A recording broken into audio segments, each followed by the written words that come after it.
엘리사벳이 해산할 기한이 차서 아들을 낳으니 이웃과 친족이 주께서 그를 크게 긍휼히 여기심을 듣고 함께 즐거워하더라. 누가복음하고 마태복음이 예수님의 탄생 기사가 나와 있어요. 그런데 마태는 유대인들의 관점에서 기록을 했고 누가는 이방인들의 관점, 비유대인들의 관점에서 기록을 한 건데 독특한 이제 차이가 뭔가 하면 누가복음을 보면은 여러분 1장 그 처음 스타트부터 쭉 보면 세례 요한의 탄생 스토리하고 예수님의 탄생 스토리를 겹치게 하면서 이게 아주 다 똑같은 분량으로 이걸 다 기록을 해놨어요. 잘 보시면. 근데 이거는 이제 네, 이런 그 본문에서 이제 우리가 조심해야 될 게 뭔가 하면 성서라고 하는 건 기록의 목적 자체가 그 예수님을 목적으로 하고 있기 때문에 세례 요한의 기록이지만은 세례 요한이라고 하는 그 표현 속에 그리스도의 얼굴과 뜻과 의미를 붙잡지 못하면 성경을 바로 지금 보고 있지 않는 거예요. 그래서 오늘 본문이 언뜻 보면은 성탄절하고 무슨 상관이 있겠느냐라고 여러분들이 이제 그 오해할 수가 있는데 이 본문이야말로 성탄을 우리에게 가르치는 성탄의 의미, 내용을 가르치는 아주 중요한 본문으로 잘 드러나 있습니다. 그래서 오전에 한 3가지 정도를 얘기했는데 오늘도 3가지 정도를 얘기할 거예요. 오늘 첫 번째는 뭔가 하면 크게 긍휼히 여기심 요거예요. 크게 긍휼히 여기심을 듣고 기뻐했죠. 그죠? 듣고 기뻐했었어요. 여기 누가 이렇게 했는가 반응이 이웃과 친족이라고 되어 있죠. 그죠? 네. 이웃과 친족. 친족은 그렇다 치는데 이웃들이 여기 지금 들어가 있어요. 요 배경을 좀 이해할 필요가 있어요. 왜 긍휼도 아니고 크게 긍휼이라고 써놨죠. 그죠? 크게 긍휼이라 이렇게 써놨는데 이 앞에 부분에 보면 제사장 사가랴라고 세례 요한의 아버지가 사가랴죠. 제사장 사가랴고 어머니가 엘리사벳이죠. 엘리사벳인데 앞에 내용을 보면 엘리사벳이 나이가 많아서 쉽게 해서 생리가 끊어진 상태로 이해하시면 돼요. 그러니까 거의 이제 출산이 불가능할 정도로 돼 있었는데 지금 사가랴가 제사장이란 말이에요. 제사장인데 그 제사장 집안에 제사장의 대를 이을 수 있는 아들이 탄생하지 못한다? 이거는 비극 중에 비극이에요. 그러니까 여러분들 우리 시대의 남녀 평등 시대를 가지고 이 본문을 보면 안 되고 이 본문을 가지고 있는 당시의 배경사를 이해할 필요가 있거든요. 근데 이때 당시만 해도 뭐 제 100년 전만 해도 마찬가지인데 가부장적 구조에서 남성주의 사회란 말이죠. 그런 사회에서는 여성이라는 존재 자체는 아무 의미가 없어요. 그냥 여성은 하나의 그냥 부속품에 불과한 거고 남자 중심으로서 모든 게 되다 보니 제사장의 아들이 없다. 이거는 당시의 인식세계 속에서는 이웃과 친족들이 이 사가랴 집안은 하나님의 저주의 집안이구나 라는 것을 자연스럽게 이해를 하고 생각을 하게 돼 있어요. 그러면 이게 사가랴 집안이 이 가문이 도대체 하나님 앞에 얼마나 큰 죄가 있고 그들이 얼마나 하나님 앞에 복되지 못하면 사가랴 제사장의 집안에 아들이 탄생할 수 없을까?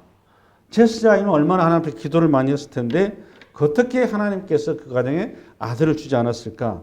라는 이런 인식이 팽배했다 그 말이에요. 그러면 이웃의 그런 눈총과 따가운 시선도 시선이었지만 그 당사자인 사가랴와 엘리사벳의 심정이 얼마나 고통스러웠겠습니까? 이 상황을 이해하셔야 됩니다. 근데 그 상황과 처지를 너무너무 잘 알고 있는 이웃과 친족들이 어느 날 보니까 엘리사의 배가 불러오는 거예요. 배가.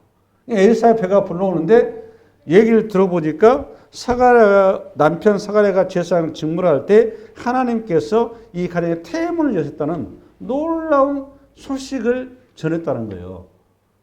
근데 이 소식이 긴가민가하고 있었는데 그리고 사실 현실적으로 불가능한 건데 노산이란 말이죠. 이 가정에 과연 태문이 열릴까라고 노심초사하면서 주변에서 보고 있었는데 때가 참에 8개월이 지났겠죠. 이 집안에 아들이 나온 겁니다. 출산한 겁니다. 그러니까 이 상황을 보고 지금 이웃과 친족들이 깜짝 놀란 거예요.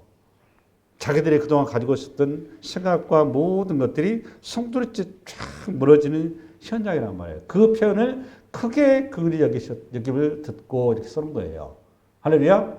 근데 이 상황이 중요한 게 뭔가 하면 이 기록을 이렇게 구체적으로 아주 자세하게 누가 기록한 목적이 뭔가 하면 이 기록 속에 예수님께서 누구를 찾아오시는지 하나님께서 어떤 곳으로 임하시는지를 드러내고자 하는 아주 중요한 메시지예요, 이게. 그러니까 하나님은 높은 곳으로 임하는 곳이 아니라 낮은 곳으로 임한다는 거예요. 그러니까 이런 사건은 사실은 구약의 아브라함도 마찬가지고 저기 한나도 마찬가지고 그 삼손도 마찬가지고 구약의 많은 그 어떤 그 태의 열매를 통해서 하나님의 뜻을 전달하는 방식이 많이 등장을 하죠. 그 내용들마다 하나같이들 공통점이 뭔가 하면 낮은 곳으로 임하는 하나님의 은혜를 우리로 하여금 깨닫게 하는 거예요. 왜 낮은 곳이어야 되냐 하는 게 중요하죠. 사람은 아담 안에서 우리가 전부 다 타락을 했기 때문에 전부 높아져 있어요. 자기가 신이 되어 있는 거거든요. 자기 나나 이렇게 되어 있는데 그런 곳에 하나님이 절대 임할 수가 없어요. 낮은 곳에 임한다 그 말은 내가 얼마나 추하고 비천한 존재인지 아는 자에게 하나님께서 갈 수가 있다. 그런 얘기가 똑같은 얘기가 되는 거예요. 요 예화를 잘 나오는 게 어딘가 하면 룻기서입니다. 룻기서 1장 한번 열어볼래요? 룻기서 1장 한번 읽어보겠습니다. 시작. 사사들이 치리하던 때에 그 땅에 흉년이 들으니라. 유다 베들레헴의 한 사람이 그의 아내와 두 아들을 데리고 모압 지방에 가서 거류하였는데 그 사람의 이름은 엘리멜렉이요 그의 아내 이름은 나오미요 그의 두 아들의 이름은 말론과 기련이 유다 베들레헴 에브라 사람들이더라. 그들이 모압 지방에 들어가서 거기 살더니 나오미의 남편 엘리멜렉이 죽고 나오미와 그의 두 아들이 남았으며 그들은 모압 여자 중에서 그들의 아내를 맞이하였는데 하나의 이름은 오르바요 하나의 이름은 루시더라. 그들이 거기에 거주한 지 10년쯤에 말론과 기론 두 사람이 다 죽고 그에는 두 아들과 남편의 뒤에 남았더라. 6절이 중요합니다. 그 여인이 모압 지방에서 여호와께서 자기 백성을 돌보시사 그들에게 양식을 주셨다함을 듣고 이에 두 며리로 함께 일어나 모압 지방에서 돌아오려 하여. 여러분 잘 아는 룻기죠. 룻기는 사사기의 축소판이에요. 한 가정사를 통해서 사사기의 이스라엘의 영적 상태를 고발하는 건데 룻의 남편 엘리멜렉이죠. 항상 그 가정은 남자 중심으로 가니까 엘리멜렉이 그 땅에서 사는데 자꾸 그 땅에 흉년이 들어요. 그러니까 좀 살만하게 나는 좀 풍성하게 좀 먹고 싶은데 풍성한 열매를 맺지 못하고 계속 청수달이지 않습니까? 가나안 땅 자체가 흉년이 들어요. 그러니까 엘리멜렉이 순간적으로 잔머리를 굴린 거죠. 아, 이 땅이 있어가지고는 뭐 아브라함과 이삭과 조상한테 뭐 약속의 땅이라고 뭐 복된 땅을 얘기했다는데 살아보니까 전혀 복된 땅이 아닌 거예요. 살아보니까 실질적으로 딱 보니까 저 바로 밑에 산 좋고 물 좋은 모압 지방이 항상 가뭄 걱정 없이 풍성하더란 말이에요. 엘리멜렉이 이참에 이 가뭄 기대 아예 우리 그냥 장소 옮기자. 그냥 아무 고민 없이 이사를 해버린 거란 말이에요. 이사를 해버려. 그러니까 이게 소위 말하면 그리스도인들의 큰 착각 중에 하나거든요. 하나님께서 이스라엘이라는 나라는 특별히 애굽의 땅에서 가나안 땅, 약속의 땅으로 그 땅으로 뽑아내어 심어놓은 거예요. 근데 가나안 땅에 그들이 심어놓은 거는 딱 한 가지입니다. 예배자로 부른 거예요. 그 땅을 제국으로 부른 게 아니에요. 근데 이스라엘 백성들이 그 땅을 끊임없이 애굽 같은 나라로 만들고 싶은 그 욕망과 탐심이 항상 중심을 잡고 있었어요.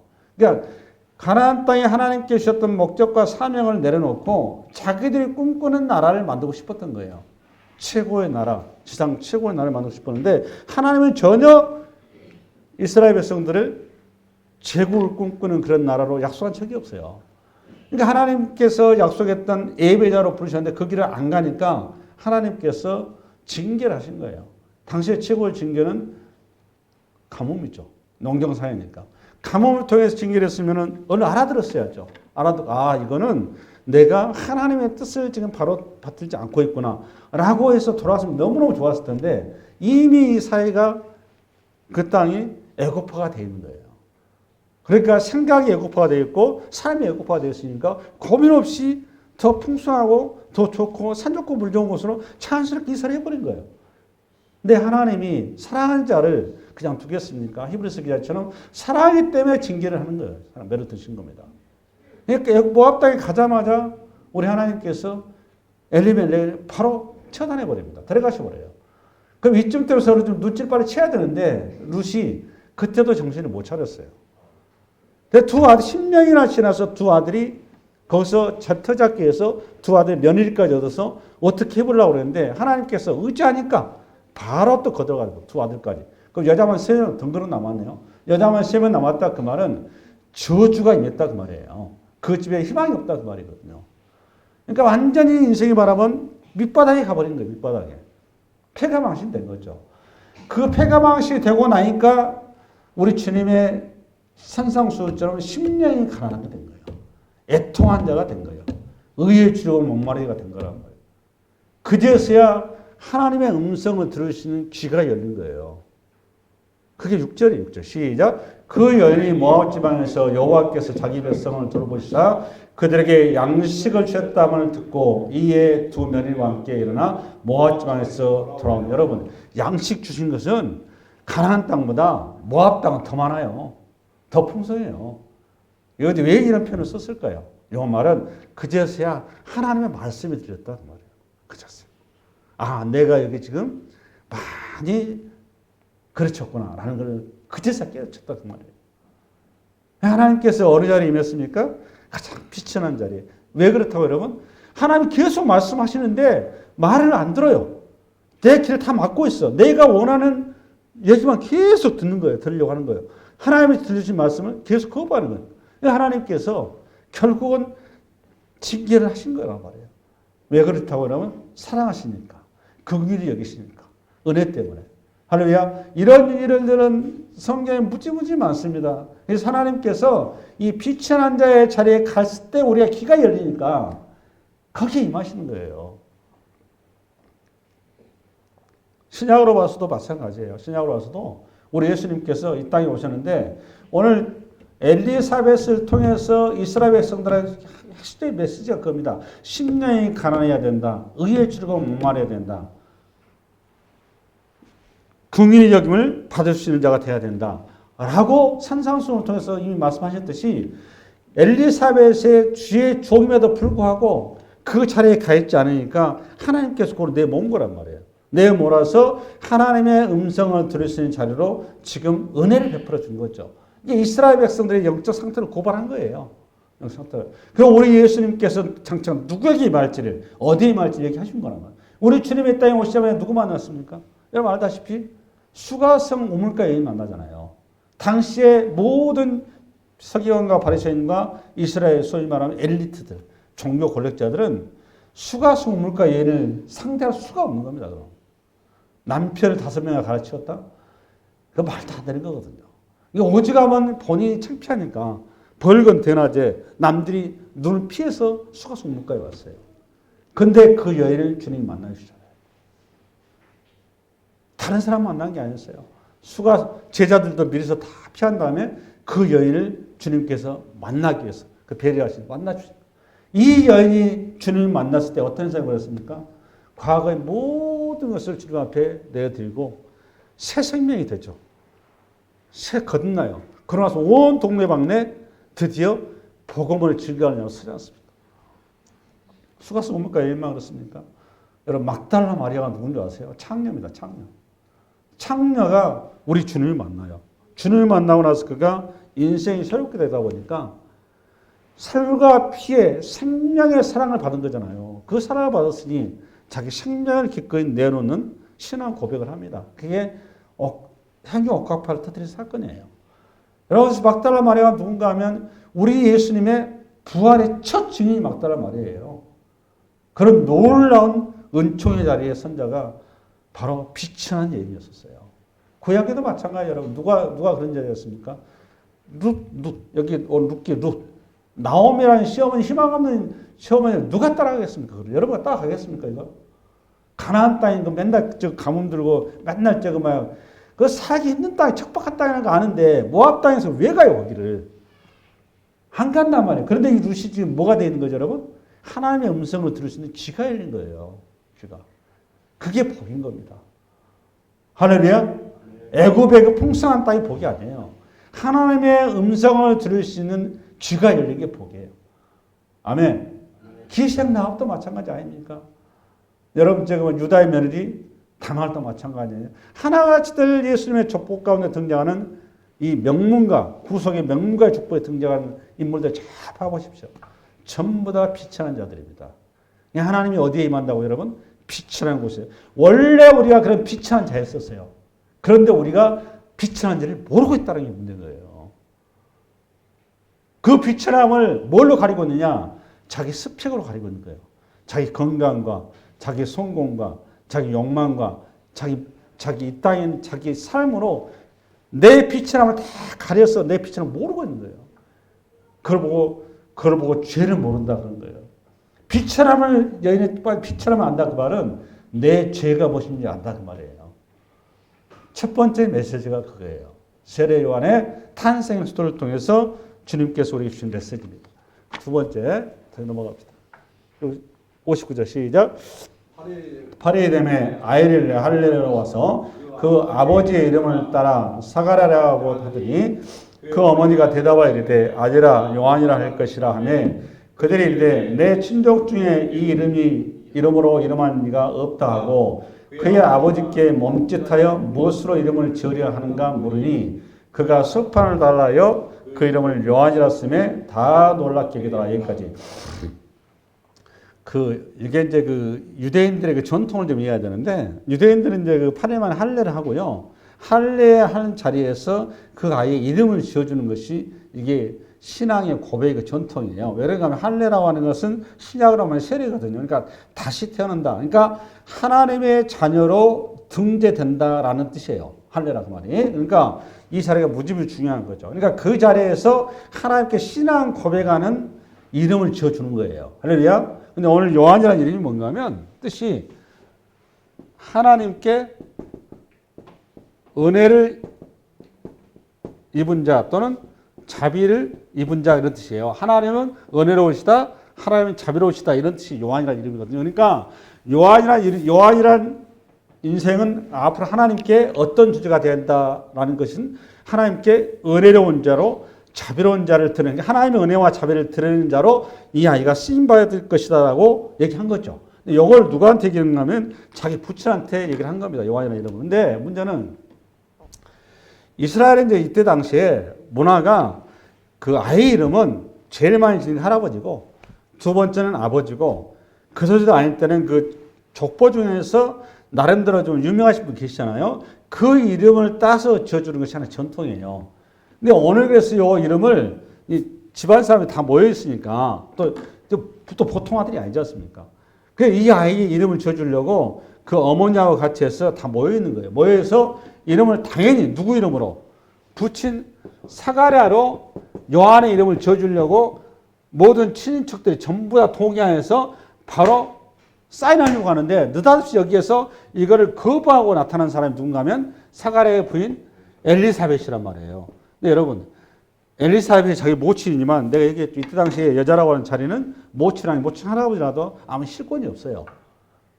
근데 실권이 없는 여인이 감히 여기 지금 친족 회의에 나와가지고 이 아이의 이름을 자기가 요한으로 해야 된다고 이렇게 우기니까 얼척이 없는 거예요. 이게 불난이 일어난 거예요. 사람에서. 꽉꽉 우기니까 아마 엘리사벳이 아마 그런 얘기 했을 거예요. 내 남편이 사실 벙어리지만 하나님께서 하나님과 시중을 들 때 하나님께서 이미 이 아이에 대해서 계시를 하셨고 그 아이 이름을 요한으로 이렇게 말씀하셔서 당연히 요한 해야 됩니다. 그리고 또 엘리사벳의 남편이 계속 벙어리 있을 줄 알았겠죠. 예, 하나님께서 이렇게 하셨다고 설득함에도 불구하고 친족들이 거부를 한 거예요. 그래, 네 말이 맞다면 그럼 네 남편한테 한번 물어보자. 그러니까 이제 사가랴가 석판을 가져오라 해서 쓴 거예요. 썼더니 이름이 뭐였어요, 여러분? 요한. 기가 막히죠, 그죠? 요한 이름을 쓰자마자 사가랴 입이 말문이 터지죠. 그죠? 요건 좀 이따 하고. 그러면 요한이라의 이름 속에서 우리에게 주는 두 번째 메시지는 뭔가 하면 우리에게는 각자의 뭐가 있다? 미션이 있다. 저와 여러분에게는 하나님의 부름받은 성도는 다 미션이 있다는 거예요. 그 미션은 요한에게 뭐 하나님이 은혜로우시다, 자비하시다. 그러면 이 하나님이 은혜를 주시고 자비하시면 어떻게 많은 사람들에게 드러내고 나타낼 것이냐라는 것을 이미 요한한테 계시를 했어요. 그게 누가복음 1장 17절이에요. 17절. 1장 17절이에요. 1장 17절. 시작. 그가 또 엘리야의 신령과 능력으로 주 앞에 먼저 와서 아버지의 마음을 자식에게 거스는 자의 의인을 거스는 자를 의인의 슬기에 돌아오게 하고 주를 위하여 세운 백성을 준비하리라. 그러니까 엘리야가 알리는 주를 위하여 세운 백성을 준비하는 게 미션이죠. 근데 주를 위하여 세운 백성인데 어떤 태도와 자세죠? 보니까 엘리야의 심령과 능력이죠. 그죠? 엘리야의 심령과 능력이 뭘까? 이게 중요하잖아요. 지금 구체적으로 주님께서 아주 사명을 명확하게 그 성격까지 아주 명시해서 계시를 하셨어요. 지금. 그러니까 엘리야의 사명은 세운 백성을, 그러니까 예수님 앞에 세운 백성이란 말이에요. 그죠? 세운 백성을 준비하는 거. 요 준비하는데 엘리야의 태도는 뭐야 되느냐? 세례요한 태도는 엘리야의 심령과 능력이죠. 여러분, 엘리야의 심령과 능력이 뭘까요? 엘리야의 심령과 능력이? 예? 뭐라고 했어요? 엘리야의 심령과 능력은 열왕기서에 나오죠. 열왕기서에 가면 이때도 아하방 시대란 말이에요. 이세벨 그 중전마마가 저쪽에 그 페니키아 사람이죠. 그러다 보니까 이게 자본주의 아주 개토된 사람이에요. 그 사람이 이제 이스라엘의 그 왕비가 되다 보니까 이스라엘을 완전히 애고파 시켜놓은 거예요. 애고파. 아하방을 통해서. 그러니까 나라가 굉장히 잘 됐죠. 경제 대부흥을 이루는 거예요. 문제는 영적으로 죽어간다는 거예요. 영적으로. 그러니까 이 상황을 가장 안타깝게 여기는 분이 우리 주님이시란 말이에요. 주님. 그러니까 주님께서 주의 종 엘리야를 보낸 겁니다. 엘리야를 보내서 엘리야의 심정이 무슨 심정이 있다 보니까 회개하지 않는 백성이라는 거예요. 회개하지 않는 백성. 이게 회개를 선포시키는 거예요. 회개를. 그게 포인트예요.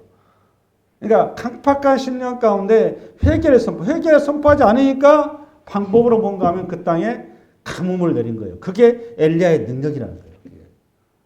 할렐루야. 그러면 여러분 알다시피 우리가 주의 종 구약시대 잘 봐보세요. 선지자들이 와가지고 말씀을 전할 때마다 하나님의 메시지 전할 때마다 얼마나 힘들어요. 왜 그렇죠? 본인이 원하는 메시지가 안 들어오니까. 그러면 그걸 전해야 되는 그 당사자는 얼마나 힘들겠어요. 돌팔매를 당해야 되니까. 손가락질을 받아야 되고 수많은 사람들의 저소와 비난을 받아야 되고 그 자리로 지금 엘리야가 부름받은 거예요. 근데 그게 하나님이 은혜로우시고 하나님이 자비하시다는 걸 드러내는 태도이고 길이다 그 말이에요. 저와 여러분이 이 땅에 이 캄캄한 어둠의 세대 가운데 모든 사람들이 예수 그리스도를 전하면 손가락질하고 눈총을 주고 우리를 무시합니다. 그 자리에 여러분들이 바른 말씀을 전해야 돼요. 복음의 말씀, 하나님의 은혜의 말씀을 바로 전해야 돼요. 동성애는 아닙니다. 확실하게 얘기해야 돼요. 하나님의 말씀에 맞지 않는 것은 명확히 전달해야 되는 거예요. 그게 엘리야의 심령과 능력으로 이 말이에요. 그래서 우리 모두가 다 나는 죄입니다. 나는 비천한 자입니다. 라는 것을 깨달을 수 있도록 내가 얼마나 죄인이며 얼마나 구원의 내가 필요한지를 깨달은 자리에 갈 수 있도록 저와 여러분은 우리 주변에 있는 인생들에게 서야 됩니다. 그 자리에. 그게 엘리야 하나님께서 세례 요한에게 주신 이름을 주신 목적이다 그 말이에요. 할렐루야. 네. 세 번째는 뭔가 하면 저기 본문으로 넘어가 볼래요? 본문 63절인가? 시작. 그가 서판을 달라하여 그 이름을 요한이라 쓰매 다 놀랍게 여기더라. 이에 그 입이 곧 열리고 혀가 풀리며 말을 하여 하나님을 찬송하니 그 근처에 사는 자가 다 두려워하고 이 모든 말이 온 유대 상권에 두루 퍼지매 듣는 사람이 다 이 말을 마음에 두며 이르되 이 아이가 장차 어찌 될까니 이는 주의 손이 그와 함께 하시리라. 세 번째가 핵심이에요. 오늘 본문 핵심. 세 번째가. 요 세 번째를 이해하려면 뭘 좀 이해해야 되는가? 배경을 좀 이해할 필요가 있어요. 여러분, 사가랴는 뭐죠, 여러분? 네, 제사장. 이스라엘은 이때 당시 한 그 요세푸스라고 굉장히 유명한 그 신학자이면서 역사이면서 철학자가 있었어요. 제사장인데 그분의 기록에 하면 약 18,000명 정도의 그 제사장이 있었어요. 당시. 근데 이 18,000명이 한꺼번에 성전도 좁은 데 들어갈 수 없잖아요. 그죠? 그러니까 이거를 24개 팀으로 이걸 구성을 해서 1년에 2번 정도 이게 봉사하도록 돼 있었는데 이 사가랴가 마침 여기 팀에 들어간 거예요. 팀에 들어갔는데 그 중에서도 분양하는 사람 한 명이 가야 되잖아요. 그 한 명 중에 제일 뽑기에서 된 거예요. 그래서 본인이 혼자 성전에 들어갔는데 가가지고 갑자기 가브리엘 천사가 나타나가지고 사가랴한테 사가랴야 너의 간구함을 들어서 우리 하나님께서 내 아내가 아이를 갖게 된단다. 이 얘기를 했단 말이에요. 근데 사가랴가 그 말을 듣고 반응 어떻게 했어요, 여러분? 어떻게 했죠? 분명히 지금 가브리엘 천사가 너의 간구함을 듣고, 이게 전제예요. 너의 간구함을 들으시고 하나님께서 은혜를 베푸셔서 너에게 뭘 주셨다? 내 아내가 입착이 될 것이다. 할렐루야. 근데 이 말을 듣고 있던 사가랴가 어떤 반응을 보냈죠? 어떤 반응? 너무 이렇게 좀 그런 말씀 하지 마시라고. 내 아내가 나이가 많아서 지금 아이를 가질 수 있는 상황이 아니라고. 본인이 그렇게 기도했으면서 정작 하나님께서 말씀을 주시니까 그 말씀을 아멘으로 못 받아들여요. 여러분, 이게 굉장히 중요한 메시지를 담고 있는 겁니다. 지금. 제가 그 감리교 신학교를 나왔는데, 감리교 신학교 할 때 첫 시간이 있었어요. 교회사 시간. 이인재 교수라고. 그분이 그 60여 모이는 우리 학생들한테 질문하더라고요. 하나. 무슨 질문을 했는가 하면, 여러분 앞으로 목사로 부름받아서 목회를 하실 건데, 목회자로서 가장 중요하고 핵심적인 것이 무엇입니까? 뭐라고 생각하십니까? 라고 그 질문을 심각하게 하는 거예요. 그러니까 조용하죠. 분위기가 갑자기 썰렁하죠. 그러니까 누군가 대답할 줄 알았더니 한참의 시간 대답을 안 하는 거예요. 그러니까 나는 이제 혼자 생각했을 거 아니에요. 나도. 나한테 혹시 질문할 수 있으니까. 저는 여의도 순복음교회 출신답게 세계 최고의 교회를 세워서 세계 전국구를 만들어서 온 세상을 돌아다니면서 복음을 전하는 아주 최고의 그 부흥사 같은 이런 목사가 되는 것이 꿈입니다. 그냥 전 세계에다 그냥 교회를 여의도 순복음교회를 지어놓겠습니다. 이거 이렇게 얘기하려고 했단 말이에요. 근데 우리 교수님이 답변이 내 아주 가슴을 팍 찔러버렸어요. 전 예상보다 답변이 나왔어요. 어떤 답변이 있을 것 같습니까, 여러분? 네?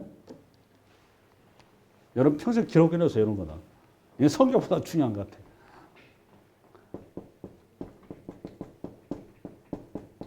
말씀을 지키는 자입니다. 네. 여기 핵심, 말씀을 뭐 하는 자다고 여러분? 지키는 자. 뭐를? 말씀. 제가 아주 그냥 뭘 한 대 맞은 줄 알았어요. 근데 이 표현 때문에 이것도 제가 철저히 강의 설교자로 서는데 결정적인 역할을 한 게 사실 이분의 말씀이었어요. 제가 그때 이후로 성경 강의를 준비하기 시작했습니다. 성경을. 그래서 성경을 나름대로 감리교를 다니면서 칼빈 신학으로 해서 3년 동안 정말 그 신학자 여러 어떤 그 책들을 참 많이 봤어요. 그래서 그걸 보면서 성경에 대해서 알려고 무척 제가 했었습니다. 이게 목회자의 가장 중요한 게 뭐라고 여러분? 말씀을 지키는 자. 여러분들도 주의 종이에요. 여러분도 제사장이에요. 여러분들의 가장 중요한 게 뭐라고 여러분? 말씀을 지키는 거예요. 성경을. 근데 사가랴면 봐보실래요? 사가랴면 제사장이에요. 제사장. 그렇죠? 제사장이면 제일 중요한 게 뭐예요, 여러분? 하나님의 말씀을 지키는 거예요. 이 말은 이 말씀을 뭐 해야 된다는 거예요, 여러분? 말씀을 정확히 믿어야 된다는 거잖아요. 맞아요, 틀려요? 그게 말씀을 지키는 거 아니에요? 그러면 본인이 입퇴할 수 없는 그런 삶에도 불구하고 본인이 하나님의 말씀에 의해서 기도했을 거 아니에요. 구약에 그만 사례가 또 많이 있었잖아요. 또. 아브라함 그렇죠. 이삭 그렇죠. 저 삼손 그렇죠. 많아요. 스토리가. 그러니까 이러한 사례를 가지고서 능치보담이 없이 하나님이라는 그런 믿음을 가지고 말씀에 근거해서 기도를 했는데 정작 말씀이 임하니까 말씀을 놓쳐버린 거예요. 여러분 누구 얘기하려고 하는 거죠? 이 사가랴의 고백 속에 이스라엘의 현재의 상태를 얘기하려고 하는 거예요. 핵심적인 거. 이 사례가 잘 나온 게 어딘가 하면 사무엘상 3장이에요. 3에서 3장이라고. 3에서 3장 시작. 아이 사무엘이 엘리 앞에서 여호와를 섬길 때에는 여호와의 말씀이 희귀하여 이상이 흔히 보이지 않았더라. 엘리의 눈이 점점 어두워가서 잘 보지 못하는 그때 그가 자기 처소에 누웠고 하나님의 등불은 아직 꺼지지 아니하였으며 사무엘은 하나님의 궤에 있는 여호와의 전 안에 누웠더니 여호와께서 사무엘을 부르시니라. 그가 대답하되 내가 여기 있나이다 하고 엘리에게로 달려가서 이르되 당신이 나를 부르셨기로 내가 여기 있나이다 하니 그가 이르되 나는 부르지 아니하였으니 다시 누우라 하는지라. 그가 가서 누웠더니 여호와께서 다시 사무엘을 부르시나 사무엘이 일어나 엘리에게로 가서 이르되 당신이 나를 부르셨기로 내가 여기 있나이다 하니 그가 대답하되 내 아들아 내가 부르지 아니하였으니 다시 누우라 하니라. 사무엘이 아직 여호와를 알지 못하므로 여호와의 말씀도 아직 그에게 나타나지 아니한 때라. 여호와께서 세 번째 사무엘을 부르시니라. 그가 일어나 엘리에게로 가서 이르되 당신이 나를 부르셨기로 내가 여기 있나이다 하니 여호와께서 이 아이를 부르신 줄을 깨닫고 엘리가 사무엘에게 이르되 가서 누웠다가 그가 너를 부르시거든 너가 말하기를 여호와여 말씀하시옵소서 주의 종이 듣겠나이다 하니 이에 사무엘이 가서 처소에 누워. 여러분 저는 사실 성경 다른 구절보다도 요 본문을 읽을 때마다 참 애처로워요. 누가 애처로운가 하면 우리 예수님이 너무너무 애처로우세요. 이 사사기 시대의 끝자락이거든요. 끝자락인데 여러분 제사장들이 그렇게 많았고 하나님의 율법을 연구하는 서기관들도 그렇게 많았고 그렇게 많은 하나님의 사람들이 있었는데 그 땅에 세상에 하나님의 말씀을 음성을 들을 수 있는 자가 한 명도 없었다는 거 아니에요. 그 대표적인 인물이 오늘 엘리 제사장이에요. 엘리 제사장이 하나님의 음성을 못 들어. 근데 여러분 하나님 말씀하셨을까요? 안 하셨을까요? 하나님은 365일 쉬지 않고 말씀하세요. 하나님 말씀 안 하신 경우 한 번도 없습니다. 근데 하나님 말씀을 내가 귀를 닫아버린 거예요. 그거를 암묵히 그러는 거예요. 엘리 제사장이 하나님 말씀을 전혀 안 들은 거예요.